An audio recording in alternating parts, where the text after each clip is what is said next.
Sebelum ceritanya dimulai, silahkan tulis di kolom komentar dari daerah mana saja teman-teman yang menonton cerita ini. Jangan lupa like dan subscribe agar channel ini bisa semakin berkembang dan bisa mempersembahkan cerita yang lebih menarik lagi. Langit di luar jendela kantorku sudah mulai berubah warna, dari biru cerah menjadi jingga keemasan. Dari lantai 25, gedung-gedung pencakar langit lainnya tampak seperti barisan raksasa yang diam menemaniku menyelesaikan sisa pekerjaan hari ini. Aku, Tania, menikmati pemandangan ini. Pemandangan yang kubangun dengan kerja kerasku sendiri. Setiap detail di ruanganku, mulai dari kursi kulit yang nyaman hingga meja mahoni yang kokoh, adalah bukti dari tahun-tahun penuh perjuangan yang telah kulalui. Aku adalah manajer pemasaran di sebuah perusahaan multinasional. Sebuah posisi yang memberiku keleluasaan finansial untuk memiliki semua ini. Apartemen mewah yang kini kuhuni, mobil Eropa yang terparkir di basement, dan kehidupan yang nyaman untuk keluargaku. Keluarga yang kumaksud bukan hanya aku dan suamiku, Farhan. Di rumah kami yang luas, tinggal juga ibu mertuaku, Bu Darmi. Sejak ayah mertuaku meninggal 5 tahun lalu, Farhan memintaku agar ibunya tinggal bersama kami. Tentu saja aku setuju. Bagiku, berbakti pada orang tua adalah kewajiban. Entah itu orang tuaku sendiri atau orang tua Farhan. Terlebih rumah ini adalah milikku. Hasil jeripayahku sebelum menikah dengan Farhan.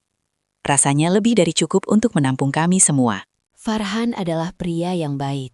Seorang karyawan di sebuah perusahaan swasta. Gajinya memang tidak seberapa jika dibandingkan denganku. Tapi cintanya tulus. Setidaknya itu yang selalu kupercaya. Ia menjadi penengah yang baik antara aku dan ibunya yang terkadang memiliki pandangan yang sangat berbeda denganku. Ponselku di atas meja bergetar menampilkan nama ayah kampung di layarnya. Sebuah senyum langsung terukir di wajahku. Nama kontak itu sengaja kubuat agar aku selalu ingat dari mana aku berasal.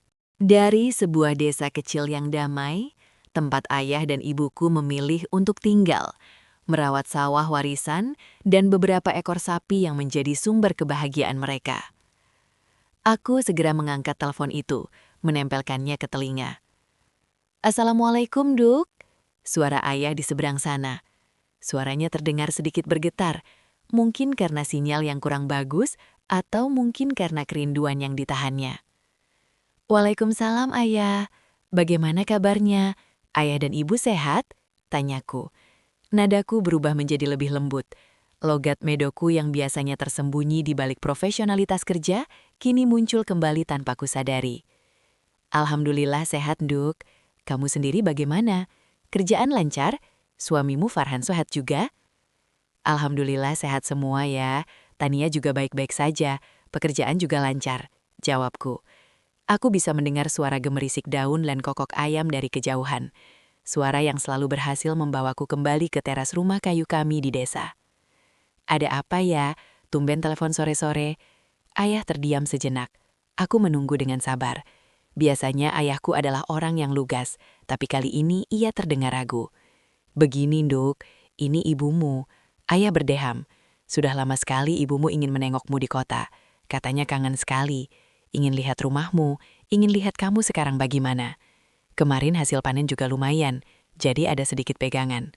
Jantungku berdebar kencang. Ini adalah kabar yang kutunggu selama bertahun-tahun. Sejak aku pindah ke kota, orang tuaku belum pernah sekalipun datang berkunjung. Setiap kali aku pulang kampung saat Lebaran, aku selalu membujuk mereka. Tapi jawabannya selalu sama. "Kami lebih nyaman di sini, Enduk. Sawah dan sapi-sapi ini butuh kami," kata mereka. Aku mengerti, tapi dalam hati kecilku, aku sangat ingin mereka melihat hasil kerja kerasku. Aku ingin mereka merasakan empuknya sofa di rumahku, dinginnya AC, dan nikmatnya makanan yang bisa kubeli untuk mereka. "Ayah, serius? Ibu mau ke sini?" tanyaku. Memastikan suaraku terdengar lebih antusias dari yang iya. "Iya, Nduk, kalau kamu tidak repot, kalau kamu izinkan kami akan naik bus besok lusa. Hanya beberapa hari saja, sekadar melepas rindu." "Repot? Tentu saja tidak ya. Tania senang sekali, seruku. Tanpa sadar aku berdiri dari kursiku. Beberapa staf yang masih berada di luar ruanganku menoleh sekilas. Aku tidak peduli. Ayah tidak perlu khawatir soal ongkos. Nanti Tania transfer. Ayah dan ibu tinggal berangkat saja. Tania tunggu di sini ya. Perbincangan kami berlanjut sebentar, diisi dengan tawa dan rencanaku yang meluap-luap. Aku akan mengajak mereka ke mall, ke restoran enak, ke tempat-tempat yang belum pernah mereka lihat. Setelah telepon ditutup, aku duduk kembali dengan perasaan bahagia yang membuncah. Aku tidak sabar untuk segera pulang dan membagikan kabar ini. Sesampainya di rumah, aku melihat Farhan sedang menonton televisi di ruang keluarga, sementara Bu Darmi duduk di sofa sebelahnya sambil membolak-balik majalah fashion. Aroma terapi yang mahal menguar di seluruh ruangan, aroma yang dipilih sendiri oleh ibu mertuaku. Assalamualaikum, SPK sambil meletakkan tas tanganku di meja. Waalaikumsalam, jawab Farhan dan Bu Darmi hampir bersamaan. Farhan langsung menghampiriku, mengambil alih tas kerjaku. Bagaimana kerjanya sayang? Tanya Farhan lembut. Lancar mas, aku punya kabar gembira, kataku sambil tersenyum lebar. Aku menatap Farhan dan Bu Darmi bergantian, ingin melihat reaksi mereka. Tadi ayah telepon. Ayah dan ibu mau datang dari kampung. Mereka akan menginap di sini beberapa hari. Wajah Farhan langsung cerah. Oh iya, wah bagus dong. Sudah lama sekali aku tidak bertemu bapak dan ibu, katanya tulus. Aku tahu Farhan memang menghormati kedua orang tuaku. Kemudian pandanganku beralih ke Bu Darmi. Ibu mertuaku itu meletakkan majalahnya di atas meja kaca. Ia tersenyum. Tapi senyum itu terasa aneh, tipis dan tidak sampai ke matanya yang menatapku dengan tajam. Ada jeda beberapa detik sebelum ia angkat bicara. Jeda yang terasa sangat panjang. Oh, baguslah, katanya dengan nada yang sangat datar. Kontras dengan antusiasku yang meluap-luap. Semoga mereka betah di sini. Aku masih tersenyum, mencoba menangkap nada kebahagiaan dalam suaranya, tapi tidak kutemukan. Bu Darmi melanjutkan, tangannya meraih cangkir teh porselen di atas meja. Rumah kita kan pakai AC, nanti mereka masuk angin. Orang kampung kan tidak terbiasa dingin. Ucapannya seperti embusan angin dingin di tengah kehangatan hatiku. Kata-katanya jika dipikir-pikir bisa diartikan sebagai bentuk perhatian. Tentu saja, orang tua yang terbiasa dengan udara pedesaan yang alami mungkin akan kaget dengan udara dingin dari pendingin ruangan. Tapi nada bicaranya, tatapan matanya yang meremehkan dan senyum tipis yang tak kunjung hilang dari bibirnya, semua itu mengirimkan sinyal yang berbeda. Sinyal yang membuat bulu kuduku meremang. Aku merasa seolah-olah kedatangan orang tuaku bukanlah kabar gembira, melainkan sebuah gangguan yang akan merusak tatanan nyaman di rumah ini. Aku menepis perasaan itu jauh-jauh. Mungkin aku hanya terlalu sensitif. Mungkin Bu Darmi memang benar-benar khawatir. Aku harus berpikir positif. Ini adalah momen bahagia dan tidak ada yang boleh merusaknya. Tidak apa-apa, Bu. Nanti AC-nya bisa diatur suhunya. Yang penting ayah dan ibu bisa istirahat dengan nyaman di sini. Jawabku, berusaha menjaga nada suaraku tetap ceria. Bu Darmi hanya mengangguk kecil, lalu kembali meraih majalahnya. Seolah-olah topik pembicaraan sudah selesai dan tidak lagi menarik baginya. Aku menatapnya sejenak. Firasat aneh itu masih ada, mengganjal di dalam dada. Firasat pertama yang coba kutepis dengan sekuat tenaga. Keesokan harinya, aku bangun dengan semangat yang baru. Aku memutuskan untuk melupakan firasat burukku semalam dan fokus pada hal yang terpenting, mempersiapkan penyambutan terbaik untuk kedua orang tuaku. Aku mengambil cuti dari kantor selama 2 hari, hari kedatangan mereka dan keesokan harinya. Aku ingin memastikan semuanya sempurna. Pagi itu, setelah Farhan dan Bu Darmi sarapan, aku langsung berangkat ke supermarket terbesar di kota. Aku mendorong troli belanjaanku dengan langkah ringan, menyusuri lorong-lorong yang dipenuhi aneka bahan makanan. Pikiranku melayang, membayangkan wajah bahagia ibuku saat melihat semua ini. Di desa, pasar hanya ada 2 kali seminggu, dan barang yang dijual pun terbatas. Di sini, segalanya ada. Aku mengambil buah-buahan impor yang paling segar, anggur tanpa biji yang manis, apel Fuji yang renyah, dan stroberi yang merah merekah. Aku membeli beberapa kotak susu UHT, jus kemasan, dan aneka roti dengan selai coklat kesukaan ayahku. Langkahku terhenti di depan konter daging. Mataku tertuju pada potongan-potongan daging sapi wagyu yang dipajang dengan indah. Harganya fantastis, tapi aku tidak peduli. Selama ini orang tuaku bekerja keras di sawah. Makanan mereka sehari-hari paling mewah mungkin hanya ayam goreng saat ada perayaan. Kali ini, aku ingin mereka merasakan daging terbaik yang bisa dibeli dengan uangku. Aku ingin mereka tahu bahwa putri mereka kini mampu memberikan yang terbaik untuk mereka.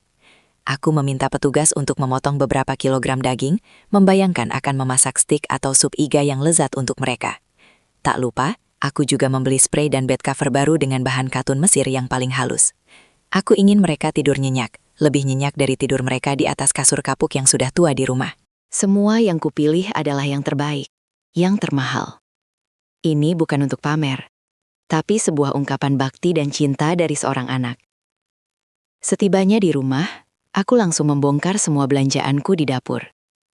Aroma buah-buahan segar dan bahan makanan berkualitas memenuhi udara. Aku mulai menata buah di dalam kulkas, menyimpannya di wadah-wadah khusus agar tetap segar. Saat itulah Bu Darmi masuk ke dapur. Ia mengenakan daster satin yang terlihat mahal.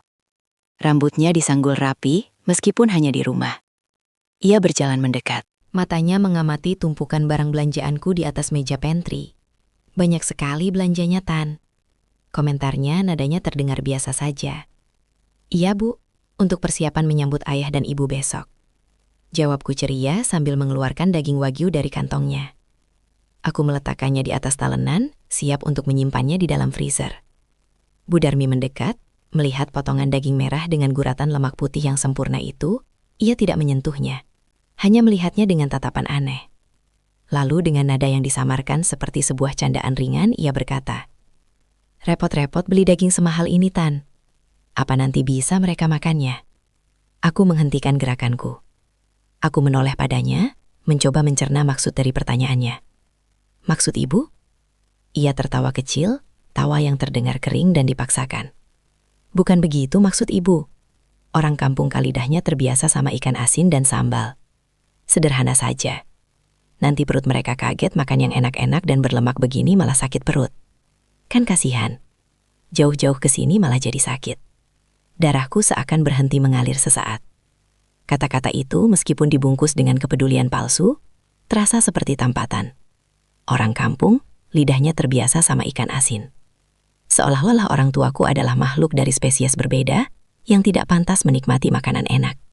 Seolah-olah kemiskinan dan kesederhanaan mereka adalah sebuah identitas permanen yang membuat mereka tidak layak merasakan kemewahan. Aku berusaha mengendalikan diriku. Aku menarik napas dalam-dalam dan memaksakan seulas senyum.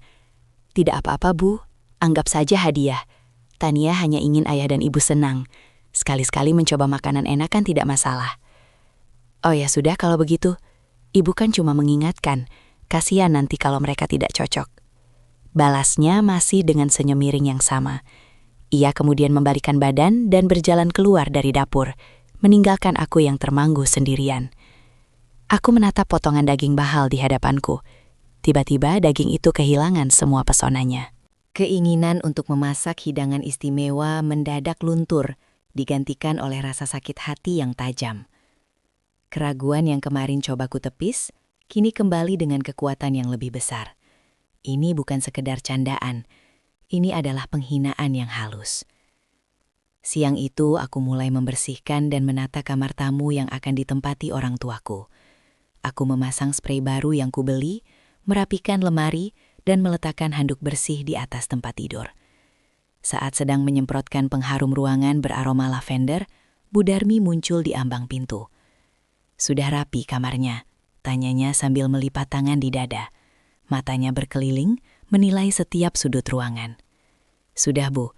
Semoga ayah dan ibu suka," jawabku. Ia berjalan masuk, menyentuh permukaan spray dengan ujung jarinya. "Bahannya bagus, tapi warnanya putih sekali. Nanti kotor loh, Tan. Orang dari kampung kan tidak terbiasa dengan yang putih-putih dan bersih begini. Nanti kamu juga yang repot mencucinya." Lagi-lagi kalimat itu, orang dari kampung. Sebuah label yang sepertinya sangat suka ia sematkan pada orang tuaku. Setiap kalimatnya seperti jarum kecil yang menusuk hatiku. Aku merasa lelah untuk terus-menerus berpura-pura bahwa semua ini hanyalah kesalahpahaman.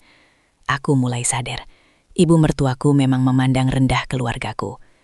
"Tidak apa-apa, Bu, nanti ada mesin cuci," jawabku singkat. Nada bicaraku mulai terdengar dingin. Bu Darmi sepertinya merasakan perubahan dalam suaraku. Ia menatapku sejenak, lalu mengangkat bahu. Ya, terserah kamu saja. Kamu kan yang punya rumah.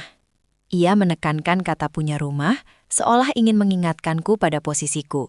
Sekaligus menyindir bahwa meskipun ia hanya menumpang, pendapatnya tetap harus didengar. Setelah ia pergi, aku duduk di tepi tempat tidur. Kamar yang sudah ditata dengan penuh cinta ini mendadak terasa dingin dan asing. Semua persiapan yang kulakukan dengan hati gembira kini terasa sia-sia. Kebahagiaanku seolah dirampas sedikit demi sedikit. Aku menatap keluar jendela, bertanya-tanya dalam hati. Apakah keputusanku untuk meminta mereka datang kemari adalah sebuah kesalahan? Apakah aku akan membawa mereka dari surga mereka yang sederhana di desa ke dalam neraka tersembunyi di rumahku yang megah ini? Pertanyaan itu menggantung di udara, berat dan tanpa jawaban. Malam itu aku tidak bisa tidur nyenyak. Bayangan tatapan merendahkan Bu Darmi dan kata-katanya yang tajam terus berputar di kepalaku. Namun ketika fajar menyingsing, aku memaksa diriku untuk bangkit. Aku tidak akan membiarkan awan kelabu merusak hari yang cerah ini. Hari ini adalah hari di mana aku akan memeluk ayah dan ibuku lagi. Energi positif itu yang kupegang erat-erat. Aku menyiapkan sarapan lebih pagi, memasak nasi goreng spesial dengan udang dan sayuran, makanan yang kutahu disukai Farhan. Aku berharap dengan memulai hari dengan baik, suasana di rumah akan ikut membaik. Bu Darmi turun untuk sarapan dengan wajah seperti biasa, dingin dan berwibawa. Ia hanya mengambil selembar roti gandum dan mengolesinya dengan selai alpukat impor. Ia makan dalam diam.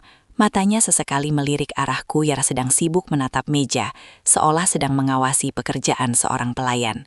Farhan, seperti biasa, berusaha mencairkan suasana. Wah, semangat sekali istriku pagi ini. Pasti karena tidak sabar bertemu bapak dan ibu ya, godanya sambil tersenyum. Aku membalas senyumnya. Tentu saja, Mas. Sudah bertahun-tahun aku menunggu momen ini. Nanti biar ibu yang menemani mereka di rumah selagi kamu kerja. Kamu tenang saja, ujar Bu Darmi. Tiba-tiba ucapannya terdengar seperti sebuah jaminan. Tapi entah kenapa aku malah merasa semakin cemas mendengarnya. Aku hanya mengangguk dan mengucapkan terima kasih. Bus dari desa dijadwalkan tiba di terminal jam 10 pagi. Sejak jam 9 aku sudah gelisah. Aku sudah berpakaian rapi, siap untuk menjemput mereka. Aku sengaja memilih untuk menyetir sendiri mobil sedan mewahku. Aku ingin ayah dan ibuku merasakan kenyamanan mobil ini sebagai simbol kecil dari semua kerja kerasku. Pukul 3:30 aku berangkat menuju terminal. Perjalanan terasa begitu lambat. Setiap lampu merah terasa seperti 1 jam. Akhirnya aku tiba di terminal. Suasananya riuh rendah, penuh dengan hiruk-pikuk khas tempat umum. Aku memarkir mobil dan berjalan masuk. Mataku awas mencari sosok yang paling kurindukan di antara kerumunan orang. Dan di sana, di dekat sebuah warung kecil, aku melihat mereka. Ayah dengan kemeja batik lawasnya yang warnanya sudah sedikit pudar, dan ibu dengan balutan kerudung sederhana dan kebaya bunganya. Mereka terlihat sedikit bingung dan lelah, berdiri di samping 2 tas kain yang juga sudah usang. Di tangan ayah ada sebuah kantong kresek besar berwarna hitam yang kutahu pasti berisi oleh-oleh hasil bumi. Aku tidak bisa menahan diri. Aku berlari kecil menghampiri mereka. "Ayah, ibu," panggilku. Keduanya menoleh serempak. Wajah lelah mereka seketika berubah menjadi senyum yang paling indah di dunia. Ibu membentangkan tangannya, dan aku langsung menghambur ke dalam pelukannya. Aroma tubuh ibuku, campuran wangi minyak kelapa dan keringat tulus, adalah aroma surga bagiku. Aku memeluknya erat, menumpahkan segala kerinduan yang selama ini kupendam. Air mataku jatuh tanpa bisa kutahan. "Enduk, anakku," bisik ibu sambil mengelus punggungku. "Kamu sehat, Enduk?" Aku melepaskan pelukanku dan beralih memeluk ayah. Ayahku bukan orang yang pandai berkata-kata. Ia hanya menepuk-nepuk punggungku dengan tangannya yang kasar dan kapalan. Sebuah gestur yang menyimpan ribuan makna kasih sayang.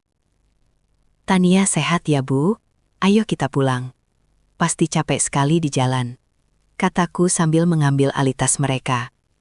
Ayah bersikeras ingin membawa kantong kresek hitam itu sendiri. Perjalanan pulang terasa sangat berbeda. Mobil yang biasanya senyap, kini dipenuhi oleh celoteh ibuku. Ia mengomentari semua yang dilihatnya dengan takjub. Gedung-gedung tinggi, jalan layang yang rumit, dan mobil-mobil yang tak terhitung jumlahnya.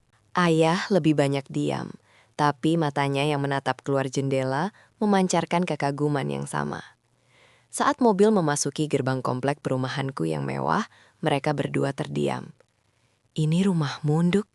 tanya ayah dengan suara pelan, hampir tidak percaya.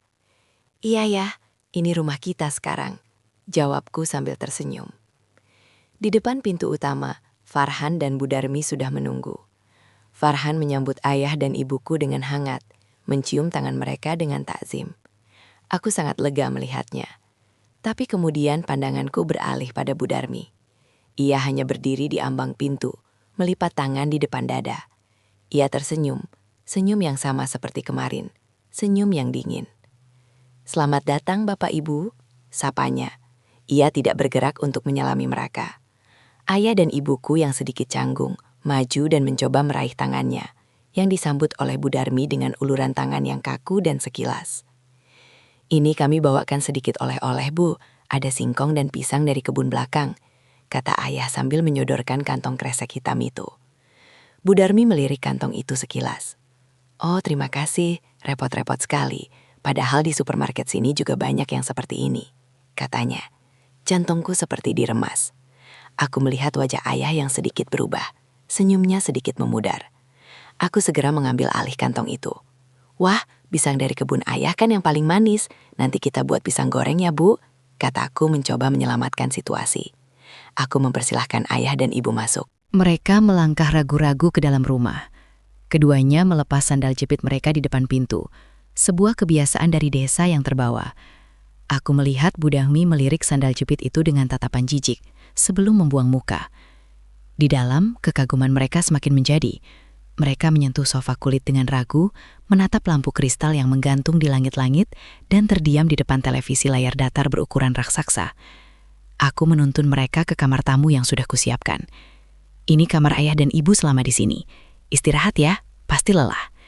Ibu meraba spray putih yang lembut itu. "Bagus sekali kamarnya." "Enduk, rasanya tidak pantas kami yang dekil ini tidur di sini," kata ibuku polos. Kata-kata itu menusukku.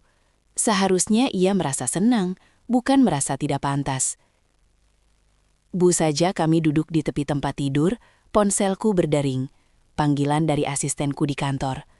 Ada masalah mendesak dengan klien penting, dan dewan direksi memintaku untuk datang sekarang juga.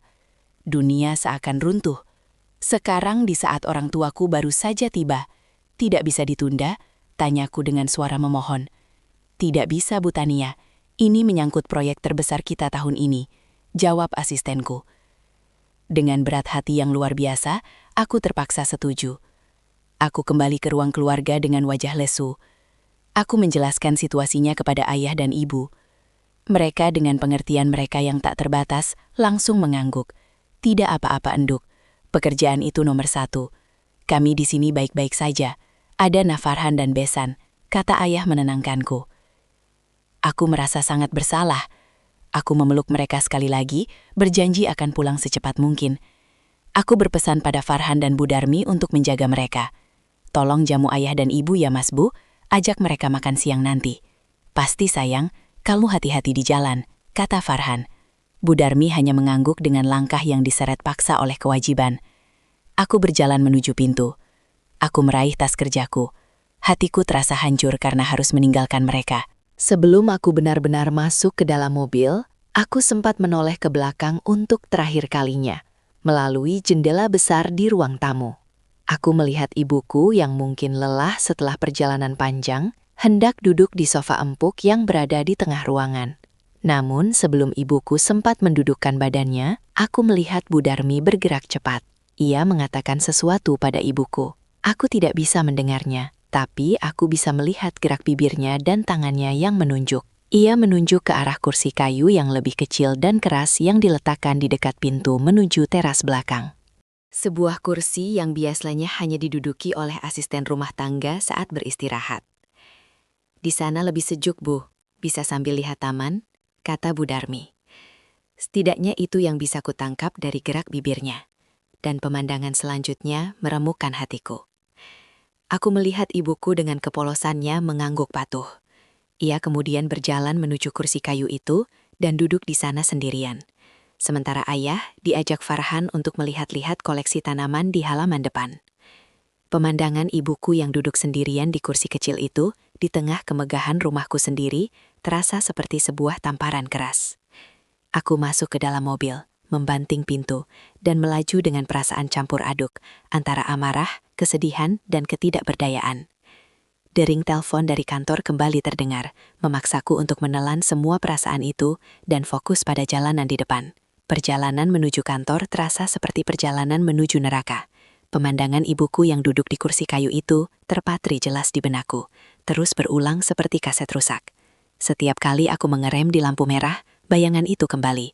Bayangan ibuku yang tampak begitu kecil dan asing di rumahku sendiri. Amarah bergejolak di dalam dadaku, bercampur dengan rasa bersalah yang begitu besar. Seharusnya aku tidak pergi, seharusnya aku membatalkan rapat itu, apapun risikonya. Apa gunanya memiliki semua kemewahan ini jika aku bahkan tidak bisa melindungi kehormatan orang tuaku di bawah atap rumahku sendiri? Sesampainya di kantor, aku berjalan melewati kubikel-kubikel karyawan dengan wajah kaku. Aku tahu, aku harus profesional. Tapi hatiku tidak berada di sini. Pikiranku tertinggal di rumah bersama ayah dan ibu. Aku mencoba menelpon Farhan, berharap mendapat sedikit ketenangan. "Halo Mas, ayah sama ibu lagi apa?" Tanyaku langsung tanpa basa-basi. "Oh ini, lagi ngobrol sama ibu di teras belakang. Sayang, bapak lagi keliling lihat-lihat komplek. Semuanya baik-baik saja. Kamu jangan khawatir, fokus saja sama rapatnya," jawab Farhan dengan nada ringan. "Baik-baik saja." Aku hampir berteriak. "Kenapa ibu duduk di kursi kayu itu, Mas? Kenapa tidak di sofa di dalam?" Terdengar helaan napas dari seberang. "Ya ampun, sayang. Cuma masalah kursi saja. Ibu sendiri yang bilang di luar lebih adem. Sudah ya, aku lagi sibuk nih. Nanti kita bicara lagi." Telepon ditutup. Jawaban Farhan sama sekali tidak menenangkanku. Justru sebaliknya, itu membuatku merasa semakin sendirian dalam kecemasanku. Baginya itu hanya masalah kursi. Bagiku itu adalah masalah harga diri. Itu adalah simbol dari bagaimana orang tuaku dipandang dan diperlakukan di rumah itu. Rapat dimulai. Aku duduk di meja panjang yang dingin dikelilingi oleh para direktur. Aku mempresentasikan dataku, menjawab pertanyaan dengan kalimat-kalimat yang sudah terlatih. Tapi semua terasa seperti otomatis. Jiwaku melayang. Aku terus-menerus melirik ponselku yang kutaruh di pangkuan, berharap ada pesan dari rumah, tapi tidak ada. Rapat sesi pertama selesai saat jam makan siang. Aku tidak berselera makan. Aku hanya memesan secangkir kopi hitam dan duduk sendirian di ruang kerjaku, menatap gedung-gedung di seberang. Rasa cemas ini menggerogotiku dari dalam. Aku membayangkan apa yang sedang mereka lakukan untuk makan siang. Apakah Bu Darmi memasak makanan yang layak untuk mereka? Ataukah mereka hanya disajikan makanan sisa? Pikiran-pikiran buruk terus menghantuiku. Aku merasa gagal sebagai seorang anak. Di tengah lamunanku, ponselku bergetar. Sebuah pesan WhatsApp masuk dari Bu Darmi. Jantungku berdebar kencang saat aku membukanya. Aku mengira itu adalah keluhan atau sesuatu yang negatif. Tapi yang kubaca justru membuatku tertegun. Isi pesannya tertulis dengan gaya bahasa yang manis dan penuh perhatian. Sangat berbeda dari sikapnya yang biasanya. "Tania, ibu lihat orang tuamu sepertinya sedikit canggung dan kesepian. Kasihan mereka jauh-jauh datang ke sini. Bagaimana kalau kita buatkan pesta penyambutan kecil-kecilan untuk mereka nanti malam? Kita undang kakak-kakak iparmu juga. Biar mereka merasa disambut dan dihargai sebagai keluarga. Biar mereka lihat kalau keluarga kita di sini menerima mereka dengan tangan terbuka." Aku membaca pesan itu berulang-ulang. Setiap kata terasa seperti oase di tengah gurun kekhawatiranku. Pesta penyambutan mengundang keluarga besar agar orang tuaku merasa dihargai. Apakah aku salah menilainya selama ini? Mungkin sikapnya tadi pagi dan kemarin hanyalah kesalahpahaman. Mungkin di balik sikap kakunya, ia sebenarnya peduli. Harapan mulai tumbuh di hatiku yang layu. Ini adalah skenario terbaik yang bisa kubayangkan. Orang tuaku diperkenalkan dan dirangkul oleh seluruh keluarga besar Farhan. Aku sedang tersenyum sendiri saat pesan kedua dari Bu Darmi masuk. Tapi, ibu lagi tidak pegang uang tunai sebanyak itu untuk belanja-belanjatan. Kalau mau buat pesta yang layak dengan makanan yang enak untuk menjamu semuanya, mungkin butuh sekitar 7 juta untuk beli daging, catering kecil, kue, dan lain-lain. Kalau kamu setuju, bisa tolong transfer dulu.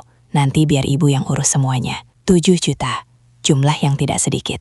Tapi saat itu, uang terasa tidak ada artinya. Jika dengan 7 juta, aku bisa membeli kebahagiaan dan penerimaan untuk orang tuaku, aku akan membayarnya tanpa berpikir 2 kali. Semua kecurigaan dan rasa sakit hatiku menguap seketika. Aku merasa bersalah telah berpikiran buruk tentang ibu mertuaku. Ternyata, ia memikirkan hal yang sama denganku, yaitu membahagiakan orang tuaku. Dengan jari-jari yang gemetar karena perasaan haru dan gembira, aku langsung membalas pesannya. Tentu saja, Bu. Ide yang bagus sekali. Terima kasih banyak, Bu. Tania senang sekali Ibu punya inisiatif ini. Tania transfer sekarang juga. Aku segera membuka aplikasi mobile banking di ponselku. Tanpa ragu sedikit pun, aku mengetikkan nominal 7 juta rupiah. Aku menatap layar konfirmasi sejenak. Di kolom catatan, aku mengetik dengan hati yang membuncah. Untuk pesta ayah ibu. Aku membayangkan wajah bahagia orang tuaku nanti malam. Duduk di meja makan yang sama dengan keluarga besar Farhan, tertawa bersama, dihormati dan disayangi. Aku membayangkan Bu Darmi dengan senyum tulusnya mempersilahkan ibuku untuk mengambil potongan kue pertama. Sebuah pemandangan keluarga yang harmonis dan sempurna. Aku menekan tombol kirim. Notifikasi transfer berhasil muncul di layarku. Aku tersenyum lebar. Senyum tulus pertama sepanjang hari itu.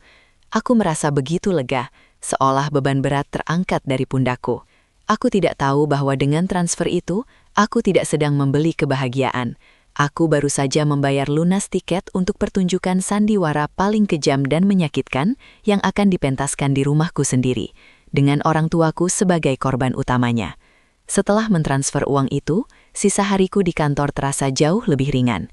Beban berat yang sejak pagi menghimpit dadaku seolah terangkat. Aku tidak lagi merasa cemas, tidak lagi merasa bersalah. Aku sudah melakukan bagianku, bahkan lebih. Sekarang ibu mertuaku yang akan mengambil alih, dan aku percaya ia akan melakukannya dengan baik. Kepercayaan baru ini terasa begitu membebaskan. Aku berhasil menyelesaikan semua pekerjaanku dengan fokus yang tajam. Seolah-olah energi positif dari bayangan pesta di rumah memberiku kekuatan ekstra. Aku bahkan sempat bertukar beberapa pesan singkat dengan Bu Darmi. "Bagaimana persiapannya, Bu?" tanyaku. Balasannya datang beberapa menit kemudian. "Semua beres. Kamu jangan pulang cepat-cepat ya, biar jadi kejutan buat semua." Aku tersenyum membaca pesannya. Tentu saja aku mengartikan kalimat itu sebagai sebuah permintaan agar aku tidak merusak momen kejutan yang sedang ia siapkan. Ia ingin semuanya sempurna saat aku tiba. Aku membalas. "Siap, Bu.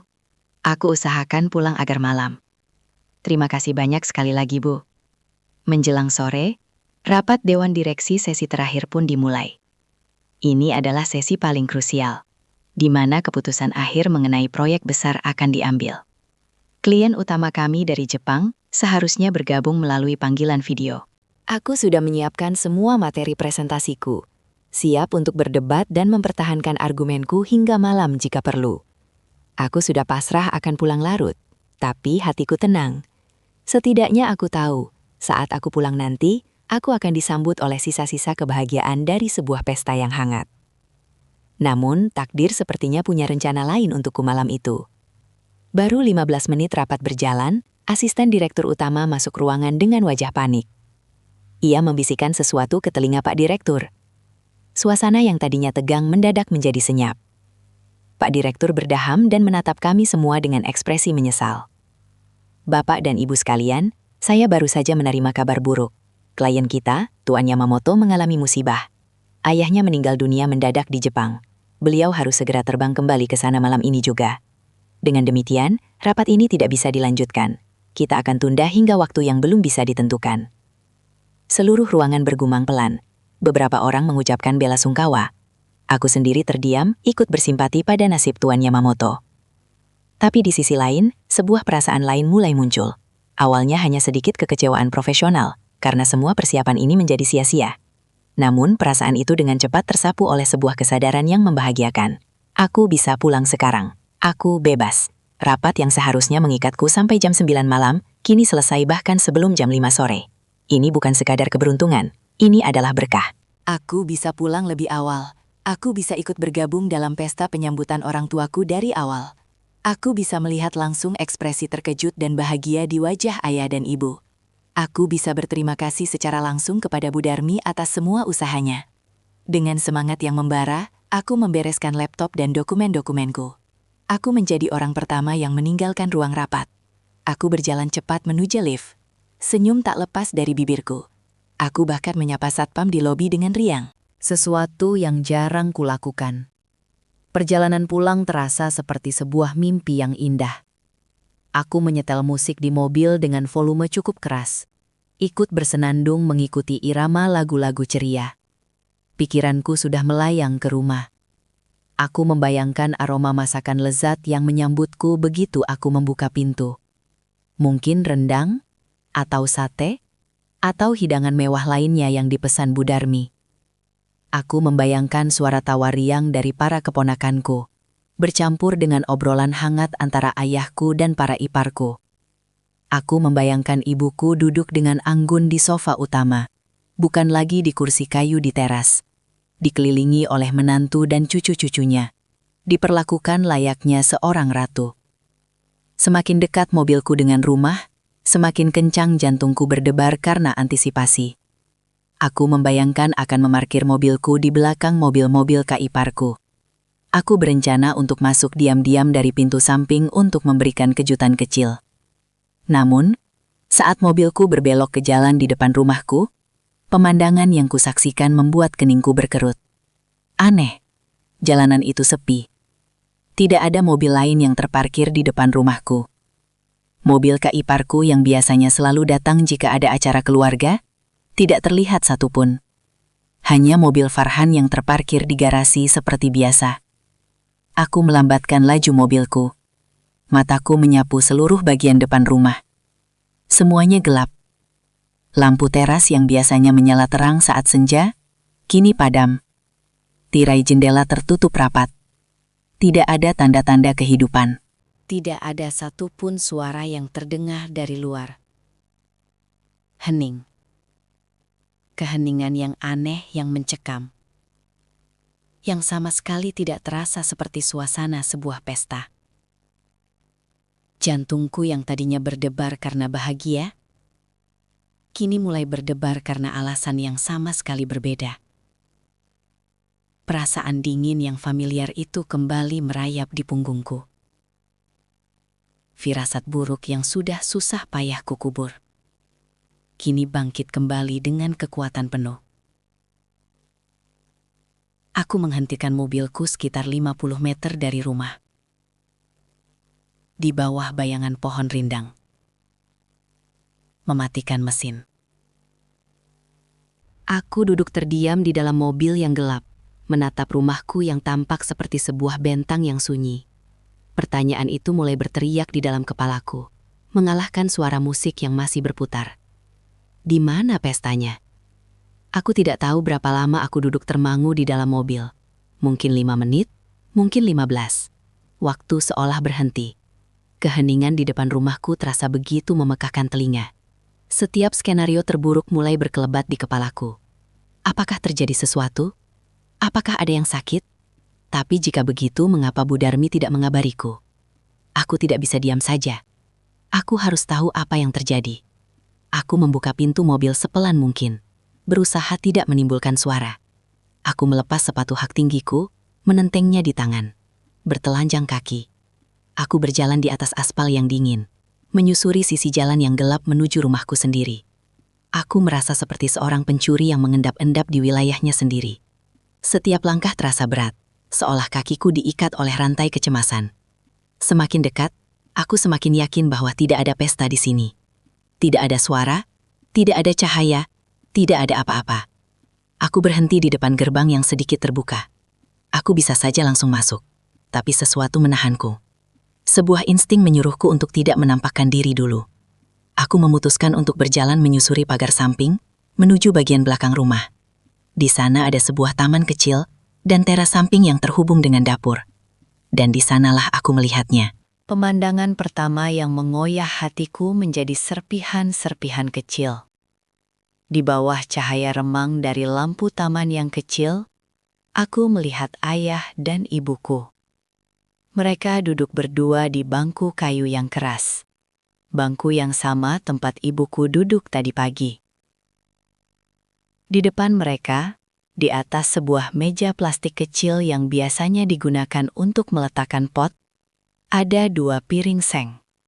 Isinya hanya nasi putih dan sisa sayur bening dengan beberapa potong oyong yang tampak layu. Sayur yang sama persis dengan yang kulihat di panci tadi pagi sebelum aku berangkat kerja. Mereka makan dalam diam. Kepala mereka sedikit menunduk. Ayah makan dengan lambat, sementara ibu sesekali berhenti untuk menyeka sudut matanya. Mereka terlihat sangat lelah, sangat kecil, dan sangat sendirian di halaman belakang rumahku yang luas. Napasku tercekat di tenggorokan. Udara terasa begitu berat untuk dihirup.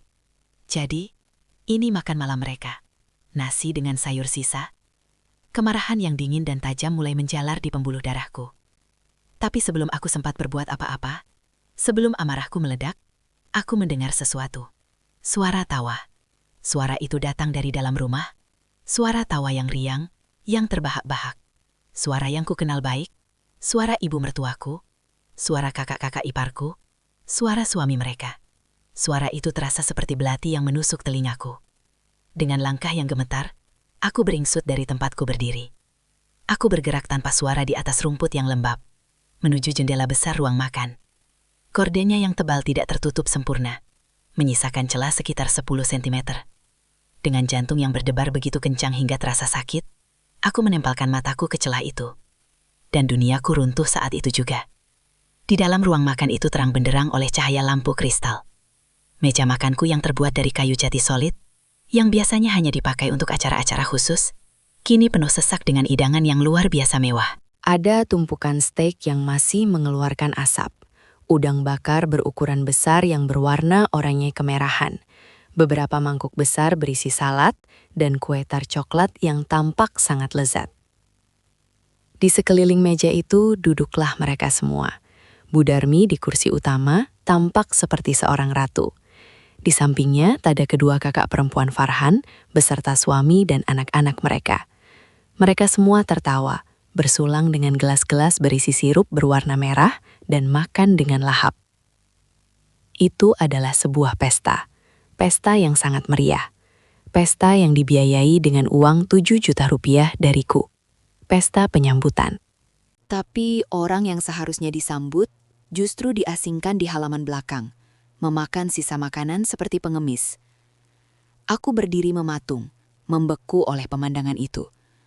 Rasanya seperti sedang menonton film horor, di mana aku adalah penonton sekaligus korban. Lalu aku memaksa diriku untuk mendekatkan telinga ke kaca jendela yang dingin, ingin mendengar apa yang mereka bicarakan, apa yang mereka tertawakan. Lihat tuh besan mama, makan sayur sisa aja udah lahap banget, kata kakak iparku yang tertua, disusul tawa kecil yang lain. Dikasih stik nanti bingung cara motongnya, bisa-bisa pisaunya dipakai buat nyisir rambut. Tawa mereka semakin keras. Suami iparku menimpali. Untung gak disuruh masuk ya, Ma. Bisa-bisa bau tanahnya nempel di sofa baru kita yang harganya atusan juta itu. Setiap kata adalah sayatan. Setiap tawa adalah garam yang ditaburkan di atas luka. Aku menggigit bibirku begitu keras, hingga aku bisa merasakan rasa anyur darah hanya untuk menahan diri agar tidak berteriak. Tapi kalimat terakhir, kalimat yang keluar dari mulut ibu mertuaku sendiri adalah kalimat yang menghancurkan sisa-sisa hatiku. Bu Darmi meletakkan garpu dan pisaunya, menyeka bibirnya dengan serbet kain. Ia menatap semua anaknya dengan senyum penuh kemenangan. Sudah, jangan berisik, nanti mereka dengar, katanya dengan suara yang dibuat-buat pelan, namun cukup keras untuk kudengar. Biarkan saja di luar, bau sawah mereka nanti bikin ruangan ini pengap. Lagi pula, berkat Tania yang bodoh itu, kita bisa pesta enak malam ini. Dia transfer 7 juta tanpa banyak tanya. Untuk orang tuanya, cukup dikasih sisa sayur basi juga sudah lebih dari cukup. Tawa mereka meledak setelah itu, lebih keras dari sebelumnya. Kata-kata itu menggema di telingaku. Tania yang bodoh. Tania yang bodoh. Tania yang bodoh. Untuk orang tuanya, cukup dikasih sisa sayur basi. Cukup. Saat itulah sesuatu dalam diriku patah. Semua cinta, semua rasa hormat, semua usaha untuk memahami dan berbakti pada keluarga suamiku. Semuanya hancur lebur menjadi debu. Yang tersisa hanyalah amarah yang dingin, membara, dan menuntut pembalasan. Aku mundur perlahan dari jendela. Tubuhku gemetar hebat bukan karena takut, tapi karena murka yang tak tertahankan. Mereka belum tahu bahwa singa betina yang selama ini mereka manfaatkan sudah terbangun dari tidurnya. Dan aku akan berjalan masuk ke dalam rumah itu, bukan lagi sebagai menantu yang penurut, tapi sebagai pemilik istana yang akan mengusir semua iblis yang berpesta di dalamnya. Aku berdiri di kegelapan taman. Tubuhku bergetar hebat. Tapi itu bukan getaran ketakutan atau kesedihan. Itu adalah getaran dari sebuah energi purba yang meledak dari inti jiwaku. Amarah. Amarah yang begitu murni, begitu dingin, hingga rasanya membekukan darah di pembuluhku. Setiap tawa dari dalam ruang makan itu, setiap kata hinaan yang kudengar, telah membakar habis sosok Tania yang penurut, yang sabar, yang selalu berusaha memahami. Yang tersisa kini adalah pemilik rumah ini, seorang anak yang orang tuanya telah diinjak-injak harga dirinya. Aku menarik napas dalam-dalam, menenangkan getaran di tanganku. Aku berjalan kembali ke depan rumah dengan langkah yang mantap dan terukur. Aku tidak lagi bertelanjang kaki. Aku duduk sejenak di bangku teras depan yang dingin, memakai kembali sepatu hak tinggiku. Bunyi klik saat hak sepatu itu menempel di kakiku, terasa seperti seorang prajurit yang mengenakan kembali baju sirahnya. Aku siap berperang. Aku tidak mendobrak pintu. Aku membukanya dengan kunci yang ada di tasku. Pintu itu terbuka tanpa suara. Aku melangkah masuk ke dalam rumahku sendiri. Suara tawa dan obrolan di ruang makan seketika berhenti. Seperti sebuah adegan film yang tombol posnya ditekan. Semua kepala menoleh ke arahku yang berdiri di ambang pintu. Menatap mereka satu persatu, dengan mata yang kuyakini menyala seperti bara. Di wajah mereka, aku bisa melihat berbagai ekspresi. Kaget, bingung, dan di wajah Bu Darmi ada sebersit kepanikan, sebelum dengan cepat ia menutupinya dengan topeng arogansinya. Mereka semua menatapku, menunggu reaksiku. Mungkin mereka mengira aku akan menangis, akan berteriak histeris, akan membuat drama. Aku tidak melakukan satupun dari itu. Dengan keheningan yang mencekam, aku berjalan melewati mereka. Aku tidak menatap satupun dari mereka. Langkah sepatuku menggema di lantai marmer, menjadi satu-satunya suara di ruangan itu. Aku berjalan lurus, melewati meja makan yang penuh dengan makanan haram hasil penipuan itu, menuju pintu kaca yang menghubungkan ruang makan dengan teras belakang. Aku membukanya. Di sana, di bawah cahaya temaram, ayah dan ibuku menatapku dengan bingung. Mereka baru saja akan menyuap nasi terakhir mereka.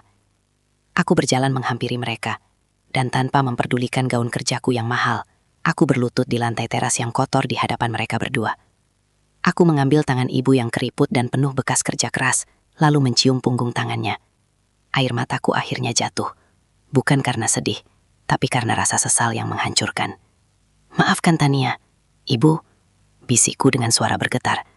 Lalu aku beralih ke ayah, melakukan hal yang sama. "Maafkan Tania, Ayah. Maafkan Tania, karena telah membawa ayah dan ibu ke tempat ini."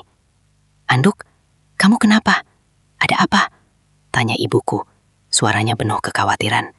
Ia mencoba membantuku berdiri. "Tidak apa-apa, Bu," jawabku sambil bangkit. Aku menyeka air mataku dengan punggung tanganku.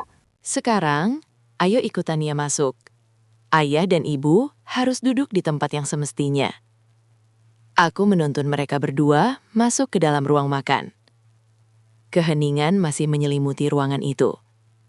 Para iparku dan suami mereka hanya bisa menatapku dengan mulut ternganga. Aku menuntun ayah dan ibuku melewati mereka semua menuju 2 kursi di kepala meja. Salah satunya adalah kursi yang sedang diduduki oleh Bu Darmi. Aku berhenti tepat di belakang kursi Bu Darmi. Aku tidak menyentuhnya. Aku hanya menatapnya dengan tatapan dingin.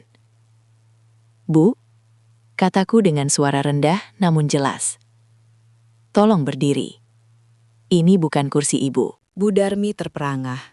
Wajahnya memerah karena marah dan malu. "Tania, apa maksudmu? Kamu tidak sopan." "Sopan?" Aku tertawa kecil. Tawa yang terdengar mengerikan bahkan di telingaku sendiri. Aku mencondongkan tubuhku ke arahnya. Apakah memberi makan orang tua saya sisa sayur basi di halaman belakang itu namanya sopan? Apakah menyebut saya bodoh setelah menipu uang saya itu namanya sopan? Wajah Bu Darmi pucat pasi. Ia tahu aku mendengar semuanya. "Jadi, ini pesta penyambutan 7 juta yang ibu bilang." Suaraku mulai meninggi. Amarah yang kutahan akhirnya meluap. Pesta untuk menghina orang tua saya. Pesta dengan uang saya. Sementara ayah dan ibu saya diperlakukan lebih rendah dari binatang di rumah saya sendiri. "Jaga mulutmu, Tania. Kamu salah paham." Seru Bu Darmi mencoba membela diri. "Salah paham apa lagi? Aku melihatnya. Aku mendengarnya dengan telinga kepalaku sendiri." Saat itulah suara pintu depan terbuka. Suamiku Farhan masuk sambil mengucap salam. Salamnya terhenti di tenggorokannya saat melihat pemandangan di ruang makan. Wajahku yang penuh amarah, wajah ibunya yang pucat, dan wajah sanak saudaranya yang tegang. "Ada apa ini?" tanya Farhan, nadanya bingung. "Sayang, kenapa marah-marah begini?" Bu Darmi langsung memanfaatkan kedatangan anaknya. Ia memasang wajah korban, air matanya mulai mengalir. "Farhan, lihat istrimu nah. Dia pulang-pulang langsung memaki ibumu. Dia menuduh ibu yang tidak, dia mengusir ibu dari kursi ini. Ibumu dihina, San?" Farhan menatapku meminta penjelasan. Dengan napas yang tersengal karena emosi, aku menceritakan semuanya tentang orang tuaku yang makan di luar, tentang pesta rahasia mereka, tentang semua hinaan yang kudengar. Farhan tampak terkejut. Ia menatap ibunya dan saudara-saudaranya, seolah mencari kebenaran. Tentu saja, mereka semua menggeleng, memasang wajah tak berdosa. "Itu tidak benar, San. Tania hanya salah paham," kata kakak perempuannya. "Sayang, sudahlah." Farhan mencoba menenangkanku, meraih lenganku. Aku menepisnya dengan kasar. "Mungkin ibu mungkin ada alasan lain, jangan dibesar-besarkan." "Alasan lain? Alasan apa, Mas? Alasan apa yang bisa membenarkan perlakuan mereka terhadap orang tuaku?" Tuntutku. Mataku menatapnya tajam. Aku memberinya kesempatan untuk berpihak pada kebenaran. Farhan tampak bimbang. Ia terjepit di antara aku dan keluarganya. Bu Darmi terus menangis. Sebuah taktik yang selalu berhasil meluluhkan hati putranya. Di bawah tatapan tajam ibunya dan desakan saudara-saudaranya, Farhan akhirnya membuat pilihan yang akan menghancurkan segalanya. Ia menghela napas panjang, lalu menatapku dengan ekspresi lelah. "Ya sudahlah, Tania. Mereka kan memang orang kampung. Harusnya kamu mengerti posisi ibu. Tidak usah dibesar-besarkan." Kalimat sederhana itu menghantamku lebih keras dari tampatan manapun. Itu bukan lagi pembelaan terhadap ibunya. Itu adalah pembenaran. Ia setuju dengan mereka. Ia setuju bahwa orang tuaku karena berasal dari kampung pantas diperlakukan seperti itu. Di mataku, pria yang berdiri di hadapanku bukan lagi Farhan, suamiku. Ia adalah orang asing. Semua cinta dan hormat yang pernah kumiliki untuknya hancur berkeping-keping dalam sekejap. Di tengah ruang makan yang riuh, hatiku menjadi sunyi senyap. Aku menatapnya, dan untuk pertama kalinya aku tidak melihat apa-apa selain kekosongan. Keheningan yang terjadi setelah kalimat Farhan terasa lebih berat dari keributan manapun. Di dalam keheningan itu, aku bisa merasakan hatiku yang tadinya panas membara karena amarah, kini berubah menjadi dingin sedingin es. Keputusan telah dibuat, bukan olehku, tapi olehnya. Dan aku hanya perlu mengeksekusi konsekuensinya. Wajahku yang tadinya dipenuhi emosi, kini menjadi tenang, sangat tenang.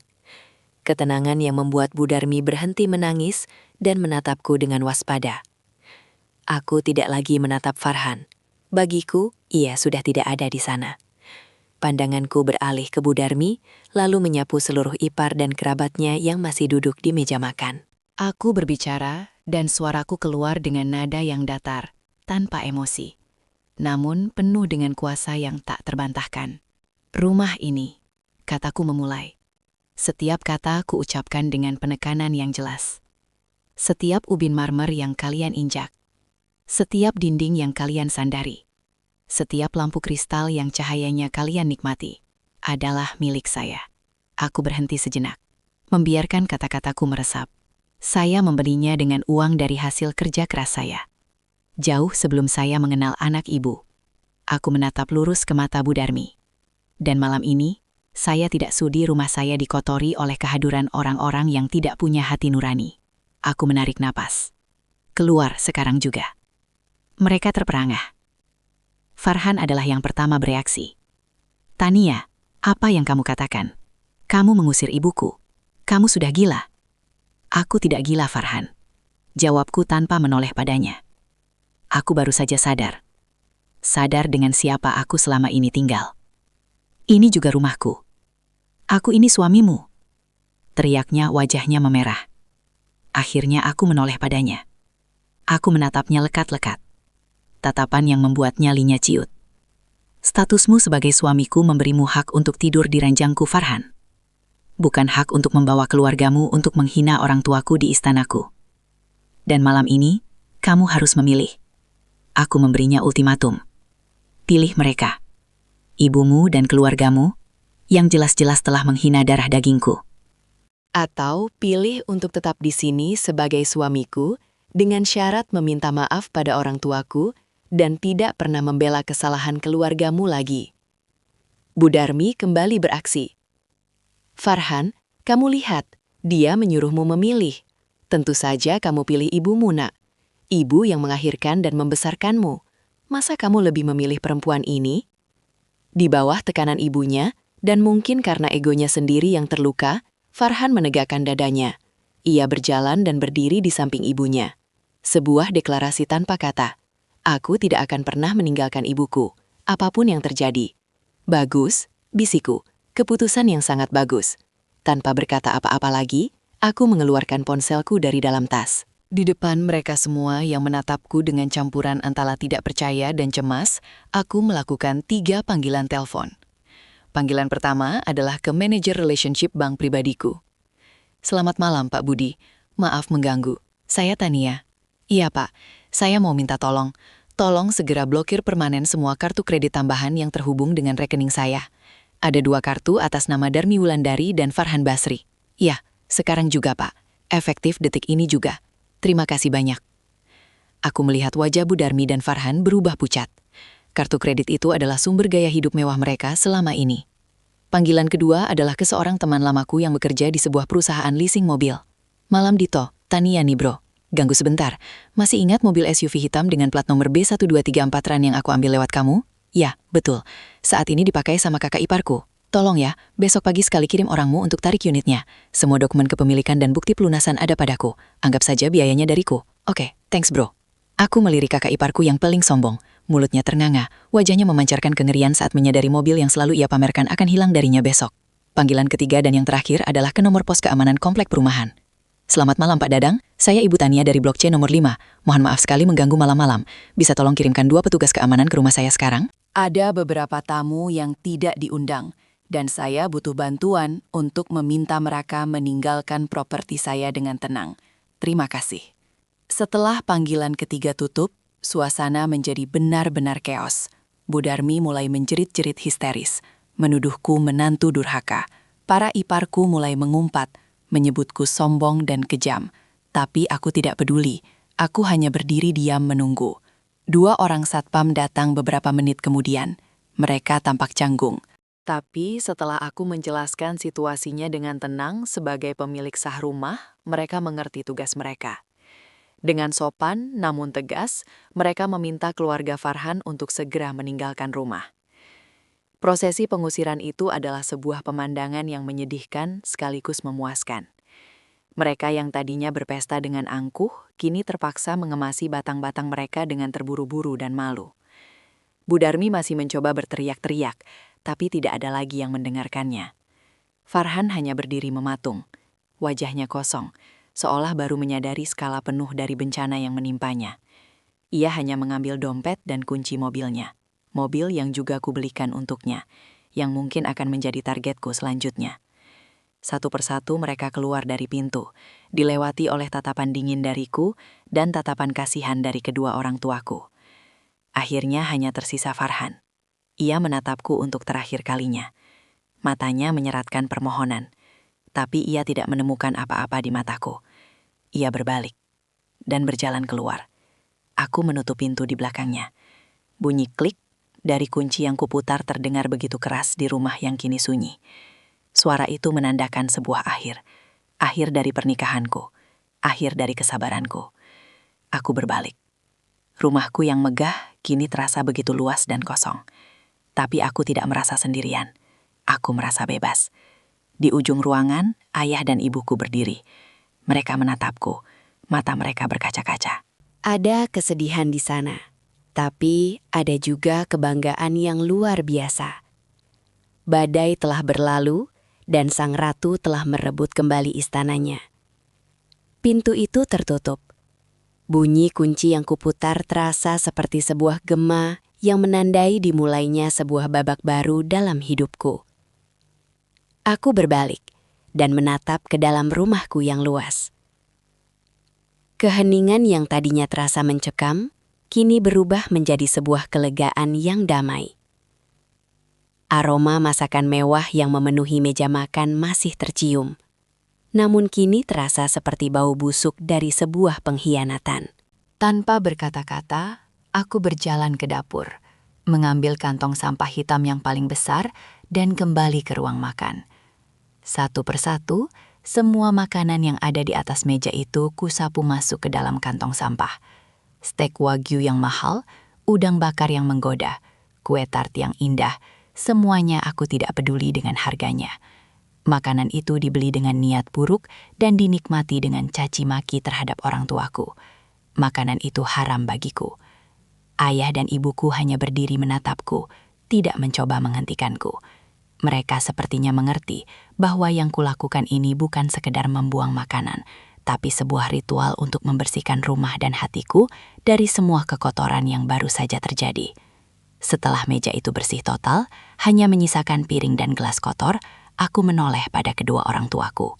Mereka menatapku dengan tatapan yang sulit kuartikan. Ada kesedihan, ada keterkejutan, tapi yang paling dominan adalah sorot kebanggaan yang begitu dalam. "Enduk?" Ayah akhirnya angkat bicara, suaranya serak. "Tidak seharusnya jadi begini. Kami malah membuat rumah tanggamu berantakan." Aku menggeleng kuat, berjalan menghampiri mereka. Aku meraih kedua tangan mereka yang terasa dingin. Bukan ayah dan ibu yang salah. Jangan pernah berpikir begitu. Rumah tangga yang dibangun di atas pondasi kepalsuan dan penghinaan memang sudah seharusnya runtuh. Justru Tania yang berterima kasih, karena kedatangan ayah dan ibu telah membuka mata Tania. Ibuku mulai terisak pelan. Tapi kasihan Farhan, Enduk. Bagaimanapun juga, dia suamimu. Aku memeluk ibuku, mengelus punggungnya yang rapuh. Seorang suami seharusnya menjadi imam. Bu, pelindung. Bukan seseorang yang ikut menertawakan saat istrinya dihina dan membenarkan saat mertuanya direndahkan. Mulai malam ini, dia bukan lagi suamiku. Malam itu kami tidak banyak bicara lagi. Aku tahu mereka terguncang. Aku menuntun mereka kembali ke kamar tamu yang nyaman. Memastikan mereka minum air hangat dan menyelimuti mereka. Aku duduk di samping Tanjang sampai aku yakin mereka berdua sudah mulai terlelap. Malam itu, aku tidak tidur di kamar utamaku. Kamar yang selama ini kubagi dengan Farhan. Aku tidur di sofa ruang keluarga, seolah ingin menjaga bentengku dari kenangan buruk. Keesokan paginya, aku bangun saat matahari baru saja terbit. Aku merasa lebih ringan, lebih hidup dari hari-hari sebelumnya. Tidak ada lagi beban untuk menyenangkan orang lain. Tidak ada lagi kecemasan akan penilaian ibu mertua. Hari ini adalah hari pertama dari sisa hidupku yang baru. Hidup yang akan kupersembahkan untuk membahagiakan dua orang yang paling berharga di dunia ini. Aku memasak sarapan istimewa. Bubur ayam komplit dengan suitan ayam kampung, cakwe, telur pindang dan tabutan bawang goreng yang melimpah. Aroma harumnya membangunkan ayah dan ibu. Saat mereka keluar dari kamar, meja makan sudah tertata rapi. Wajah mereka tampak lebih segar, meskipun sorot kesedihan masih tersisa di mata mereka. "Sarapan dulu ya, Bu. Setelah ini kita akan pergi jalan-jalan," kataku dengan ceria, seolah tidak ada apa-apa yang terjadi semalam. Setelah sarapan, aku mengajak mereka pergi. Bukan ke taman atau tempat wisata biasa. Aku membawa mereka ke pusat perbelanjaan paling mewah di ibu kota. Tempat yang lantainya berkilauan seperti cermin, yang udaranya dingin dan wangi, yang etalasenya memajang batang-batang dengan harga yang mungkin setara dengan hasil panen sawah mereka selama setahun. Ayah dan ibuku tampak canggung. Mereka berjalan di belakangku, menatap sekeliling dengan ragu-ragu. Orang-orang di sekitar kami memandang kami dengan aneh. Aku dengan setelan kerja mahalku berjalan di depan dua orang tua dengan penampilan sangat sederhana. Aku tidak peduli. Aku justru semakin menggandeng tangan mereka dengan erat, menunjukkan pada dunia bahwa mereka adalah hartaku. Tujuan pertamaku adalah sebuah butik ternama. Aku meminta pramuniaga untuk mencarikan gaun terbaik untuk ibuku. Awalnya ibuku menolak. "Jangan, Enduk, baju ibu masih banyak yang bagus. Ini mahal sekali," bisiknya. Aku tersenyum. "Bu, selama ini ibu selalu memakai baju yang itu-itu saja." Uang hasil panen selalu ibu gunakan untuk kebutuhan ayah atau untuk dikirimkan padaku dulu waktu aku masih kuliah. Hari ini, biarkan Tania yang memilihkan baju untuk ibu. Setelah mencoba beberapa gaun, pilihanku jatuh pada sebuah gaun panjang berwarna biru zamrud, terbuat dari bahan sutra yang jatuh dengan anggun. Saat ibuku keluar dari kamar pas mengenakannya, aku terkesima. Ibuku yang kulitnya telah terbakar matahari dan tangannya kasar karena bekerja, tampak begitu anggun dan berwibawa. Wajah tuanya memancarkan kecantikan yang tulus. Aku kemudian membawa ayah ke toko pakaian pria. Aku memilihkan beberapa kemeja batik tulis yang halus dan sehelai celana bahan yang nyaman. Ayah hanya diam mengikuti semua mauku, tapi aku bisa melihat binar kebahagiaan di matanya yang biasanya teduh. Setelah itu, aku membawa mereka ke sebuah toko perhiasan. Ini adalah puncak dari rencanaku. Saat kami masuk, mata ibuku terpaku pada kilauan berlian dan emas di dalam etalase kaca. "Kita mau apa di sini, Enduk?" tanyanya bingung. Aku tidak menjawab. Aku meminta pelayan toko untuk mengeluarkan sebuah kalung. Kalung emas putih sederhana dengan sebuah liontin berlian kecil yang berkilau cemerlang. "Saya mau yang ini," kataku. Pelayan itu menatap ibuku sekilas, lalu kembali menatapku, seolah memastikan. Aku mengangguk tegas. Saat kalung itu diletakkan di atas nampan beludru hitam, ibuku menggelengkan kepalanya dengan kuat. Air matanya mulai menggenang. "Jangan, Enduk, jangan." "Ibu ini siapa sampai harus pakai batang semahal ini?"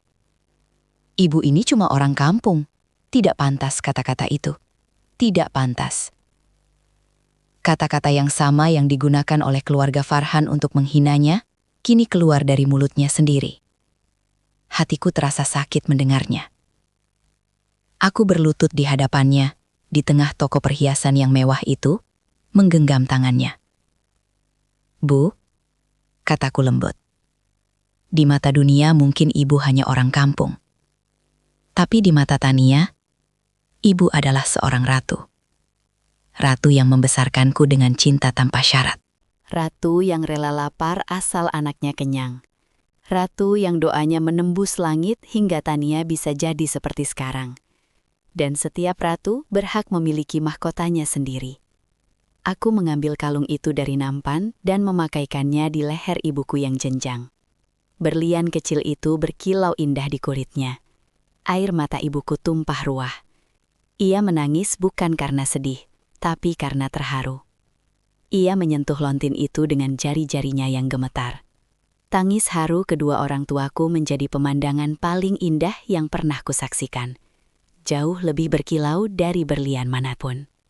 Untuk ayah, aku membelikan sebuah jam tangan yang bagus, dengan tali kulit yang kokoh agar ayah selalu ingat waktu sholat dan selalu ingat Tania, kataku sambil memasangkannya di pergelangan tangannya.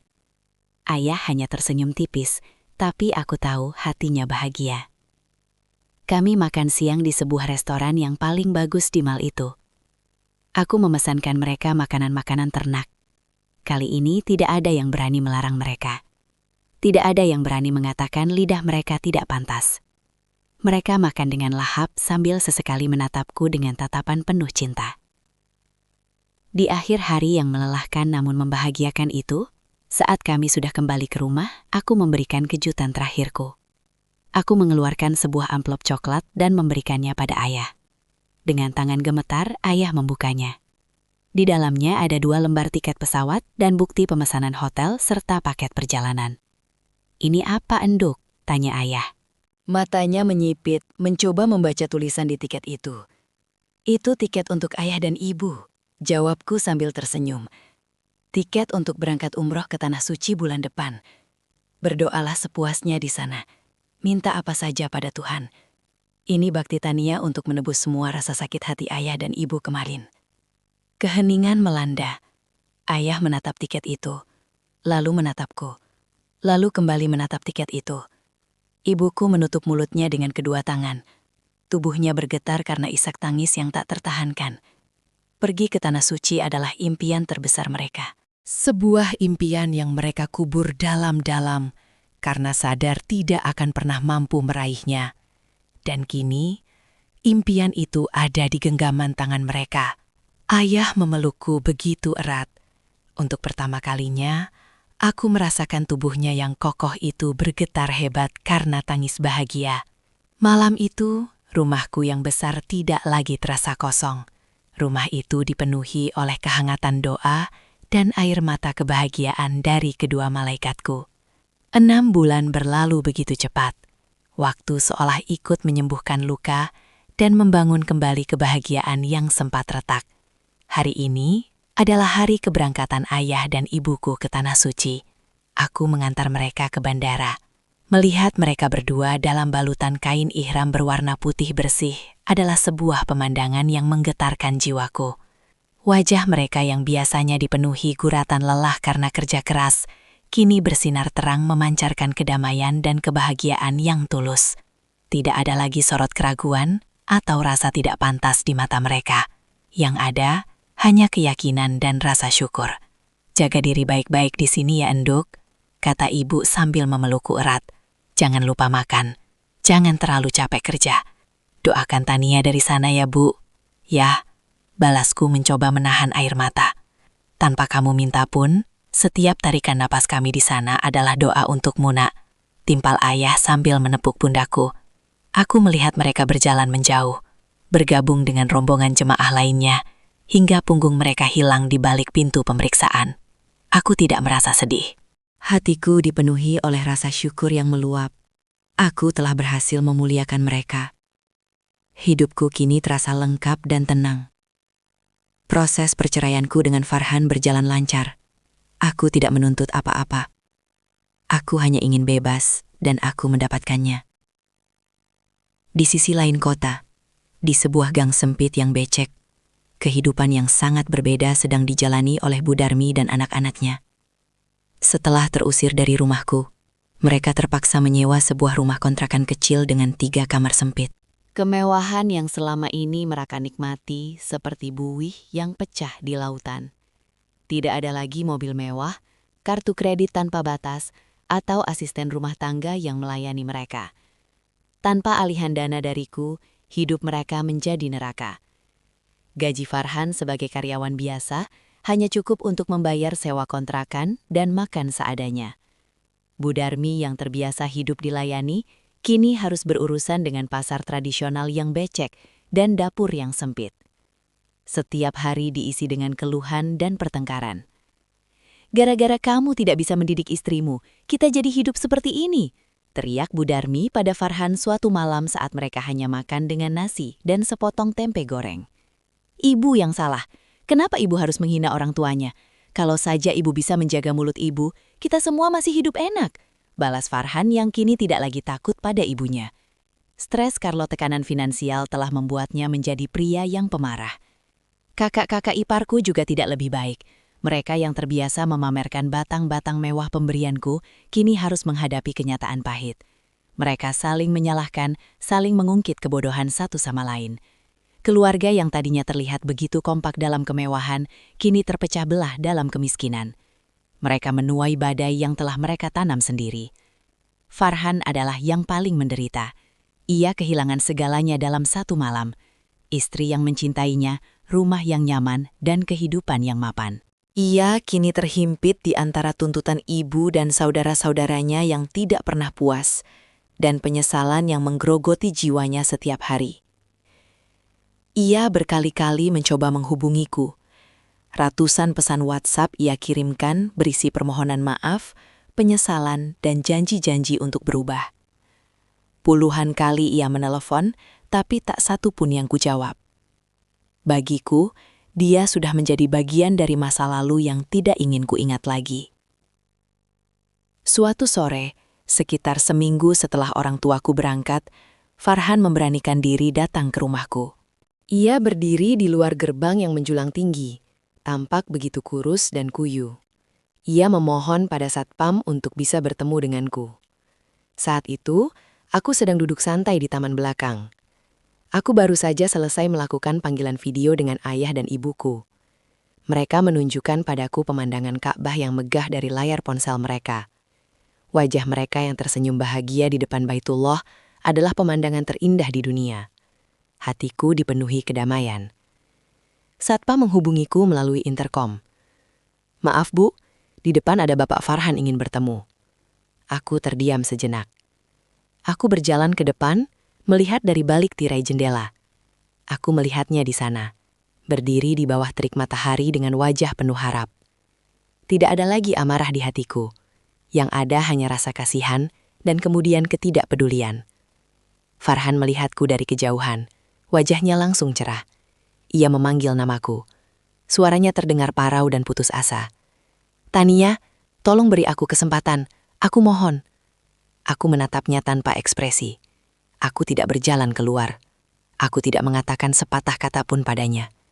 Aku hanya mengangkat tanganku, bukan untuk melambai padanya, tapi untuk memberi isyarat kepada satpam di pos.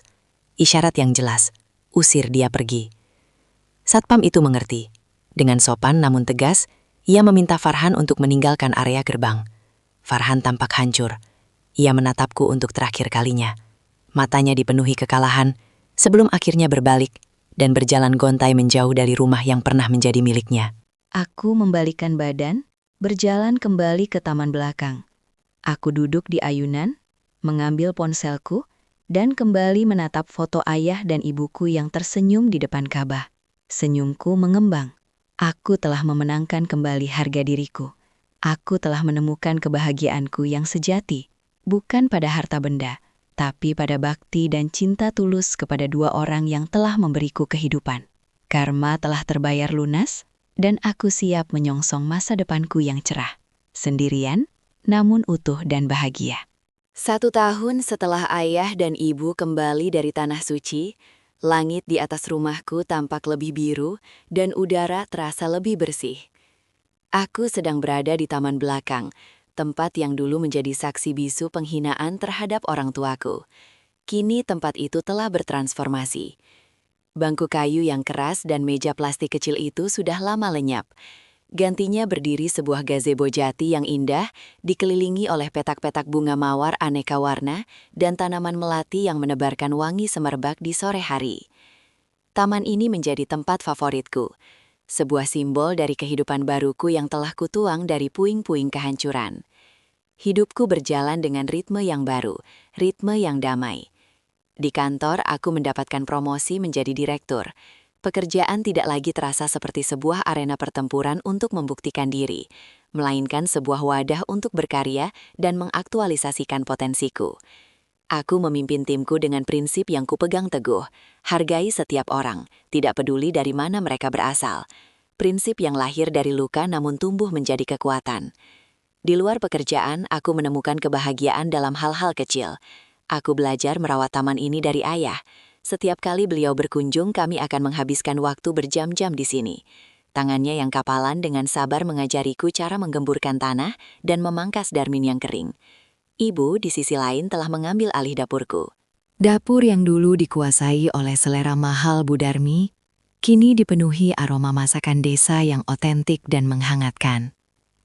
Setiap kali mereka datang menginap, Rumah ini tidak lagi terasa seperti istana yang dingin, melainkan sebuah surga kecil yang penuh cinta. Kunjungan mereka tidak lagi canggung, tidak ada lagi tatapan ragu atau perasaan tidak pantas. Ibuku kini akan langsung menuju sofa empuk di ruang keluarga untuk beristirahat setelah perjalanan, menyalakan televisi untuk menonton sinetron favoritnya. Ayah akan duduk di teras depan, membaca koran sambil menyeruput kopi hitam seperti seorang tuan rumah sejati. Mereka adalah raja dan ratu di istana putri mereka. Posisi yang memang seharusnya mereka tempati sejak awal. Aku bahkan merenovasi rumah mereka di kampung, membangun dapur yang lebih modern untuk ibu, dan sebuah saung di tepi sawah agar ayah bisa beristirahat dengan nyaman. Kehidupan mereka tetap sederhana, karena itu pilihan mereka. Tapi kini, kesederhanaan itu dibalut dengan kelayakan dan kehormatan. Gelar Pak Haji dan Bu Hajah yang disematkan oleh para tetangga menjadi mahkota tak terlihat yang mereka kenakan dengan penuh rasa syukur. Sementara tamanku kembali berbunga, taman kehidupan di seberang sana justru layu dan mengering. Kabar tentang keluarga Farhanku sampai ke telingaku bukan karena aku mencarinya, tapi karena dunia ini ternyata begitu sempit. Seorang teman lamaku kebetulan tinggal di dekat kontrakan mereka, dan sesekali menceritakan pemandangan yang dilihatnya. Bu Darmi, sang ratu yang terguling, adalah yang paling menderita. Kehilangan status dan kemewahan membuatnya menua lebih cepat. Wajahnya yang dulu selalu terawat kini kuyu dan penuh kerutan amarah. Ia menghabiskan hari-harinya dengan mengeluh, menyalahkan semua orang atas nasibnya, terutama Farhan. Ia merindukan sofa empuknya, mobil dengan sopir, dan kartu kredit yang bisa digesek sesuka hati. Kini ia harus berdesak-desakan di angkutan umum dan menawar harga cabai di pasar. Para sosialita yang dulu menjadi temannya kini menjauhinya, enggan bergaul dengan orang yang sudah jatuh miskin. Ia hidup dalam penjara penyesalannya. Sebuah penjara yang jauh lebih menyiksa daripada tembok kontrakan yang sempit. Kakak-kakak iparku bernasib serupa. Tanpa suntikan dana dariku, kehidupan rumah tangga mereka goyah. Suami-suami mereka yang tadinya ikut menikmati kemewahanku, kini mulai mengeluh karena harus menanggung gaya hidup istri mereka yang tinggi. Pertengkaran karena masalah uang menjadi menu sehari-hari. Mereka yang dulu begitu kompak saat menghina orang tuaku, kini saling menyalahkan di grup WhatsApp keluarga mereka yang isinya hanya racun dan kepahitan. Mereka kehilangan teman, kehilangan muka, dan yang paling penting, kehilangan harga diri. Dan Farhan, dia adalah pusat dari semua penderitaan itu. Dia terperangkap di tengah-tengah. Setiap hari ia berangkat kerja dengan wajah lelah dan pulang untuk disambut oleh rentetan keluhan dan tuntutan dari ibu serta saudara-saudaranya. Gajinya yang pas-pasan ludes bahkan sebelum pertengahan bulan, terkuras untuk menopang keluarga yang telah menjadi parasit baginya. Ia menanggung beban dari kesalahan yang ia pilih sendiri. Penyesalan adalah teman tidurnya setiap malam. Temanku bercerita, seringkali ia melihat Farhan duduk sendirian di teras kontrakannya yang sempit hingga larut malam. Hanya menatap kosong ke jalanan yang gelap, seolah mencari sesuatu yang tidak akan pernah bisa ia temukan lagi. Aku tidak pernah lagi berkomunikasi dengannya. Semua pesan dan panggilannya telah kublokir sejak lama. Bagiku, dia adalah bab yang sudah selesai kubaca dan kututup rapat-rapat. Namun, takdir mempertemukan kami kembali untuk terakhir kalinya dalam sebuah adegan tanpa dialog. Suatu siang, aku sedang ada janji makan siang dengan klien penting di sebuah restoran hotel bintang 5. Aku baru saja turun dari mobilku, berjalan anggun dengan setelan blazer terbaruku saat mataku tanpa sengaja menangkap sosok yang familiar di seberang jalan. Sosok itu adalah Farhan. Dia sedang berdiri di halte bus, berdesakan dengan orang lain di bawah terik matahari. Penampilannya sangat berbeda dari Farhan yang kukenal. Kemejanya tanpa kusam, rambutnya sedikit berantakan, dan di pundaknya tersampir sebuah tas ransel tua yang menggembung. Ia terlihat 10 tahun lebih tua, lelah dan kalah. Pria yang dulu berdiri gagah di sampingku saat resepsi pernikahan, kini tampak seperti bayangan dari dirinya sendiri. Entah bagaimana, di tengah keramaian itu, matanya menemukan mataku, Waktu seolah berhenti selama beberapa detik. Aku bisa melihat segalanya di matanya. Hingga nyaris menenggelamkannya. Ia seolah ingin mengatakan 1000 kata maaf hanya dengan tatapannya. Dan apa yang ia lihat di mataku, aku yakin ia tidak melihat kebencian. Tidak ada lagi amarah. Yang ia lihat hanyalah ketenangan. Ketenangan seorang asing yang menatap orang lain yang tidak ia kenal. Aku hanya menatapnya sekilas, tanpa ekspresi. Lalu aku memberikan sebuah senyuman kecil yang sopan. Bukan untuknya, tapi untuk klienku yang baru saja keluar dari lobi hotel dan menyapaku.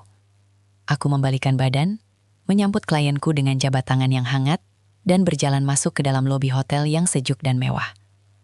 Aku tidak menoleh ke belakang lagi. Aku tidak perlu tahu apakah dia masih menatapku, atau apakah busnya sudah datang. Itu bukan lagi urusanku. Pertemuan singkat tanpa kata itu adalah penutup yang sempurna. Itu adalah bukti nyata bahwa aku telah benar-benar melangkah maju. Sementara ia tetap terperangkap di masa lalu yang ia ciptakan sendiri. Malamnya, aku duduk di gazebo tamanku, menatap bulan purnama sambil menikmati secangkir teh melati hangat. Aku membuka galeri ponselku dan menatap kembali foto ayah dan ibuku di Mekah. Senyum mereka begitu tulus, begitu damai. Aku tersenyum. Aku sadar, kebahagiaan sejati bukanlah tentang memiliki segalanya. Kebahagiaan adalah tentang kemampuan untuk melindungi dan memuliakan apa yang paling berharga. Ya,